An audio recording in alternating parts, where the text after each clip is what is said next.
இன்றைக்கி எங்கள் வீட்டில் வந்து ஹோம்மேடு பர்கரு அப்புறமாட்டுக்கா அப்புறம் ஹோம்மேடு ஃப்ரெஞ்ச் ஃப்ரை செஞ்சோம்.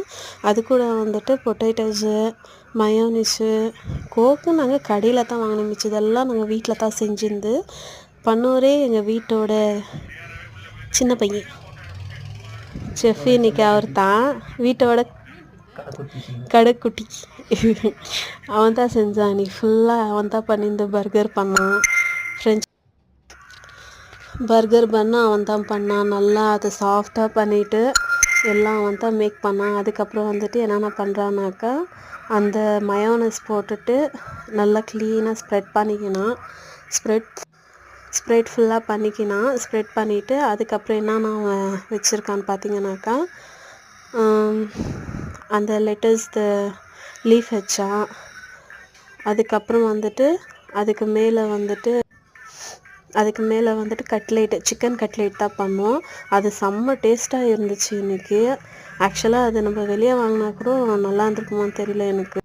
ஆக்சுவலாக நாங்கள் வந்து அந்த கட்லேட்டை வெளியே வாங்கலான்னு தான் நினச்சோம் ஃப்ரோசனில். எங்களுக்கு அது பிடிக்கல. அது கூட எங்கள் வீட்டோட கடைக்குட்டி தான் பண்ணான்.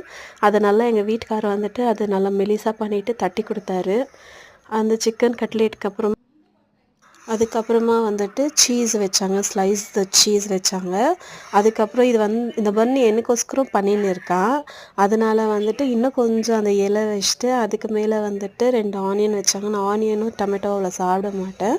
ஸோ அதனால் எங்கள் வீட்டோட கடைக்குட்டி என்ன பண்ணால் ஒன்று சாப்பிடுன்னு சொல்லிட்டு அதை வச்சிட்டான். மறுபடியும் பன்னோட பாதி பாகம் இருக்கு இல்லையா, அது எடுத்துகிட்டு அதுக்கு மேலே இன்னும் கொஞ்சம் மயோனிஸ் போட்டுட்டு நல்லா ஸ்ப்ரெட் பண்ணிக்கினேன். க்ளீனாக லெவலாக ஸ்ப்ரெட் பண்ணிவிட்டு அதுக்கப்புறம் என்ன பண்ணுவாங்க, மூடி வச்சுருவாங்க. மூடி வச்சுட்டு அது கீழே விழுந்துடக்கூடாதுன்னு சொல்லிவிட்டு டூத் பிக் வச்சிட்டாரு. வேறு குச்சி கிடைக்கல. ஸோ அதனால் டூத் பிக் வச்சிட்டாரு, கீழே விழுவக்கூடாது சொல்லிட்டு. இது எனக்காக செஞ்ச பன். இது எல்லாமே முடிஞ்சிச்சு. இன்றைக்கி வந்துட்டு வீட்டில் செஞ்ச ஃப்ரெஞ்ச் ஃப்ரை. இது கொஞ்சம் கேமரா சரியில்லை, அதனால் சீராக தெரியல. வீட்டில் செஞ்ச பர்கர் சாப்பிட்டோன்னே செம்ம எம்மி.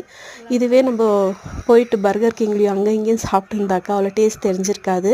அதில் இன்னொரு ஆனிமி மூவி பார்த்துக்கினே நாங்கள் சாப்பிட்டோம். தேங்க்யூ.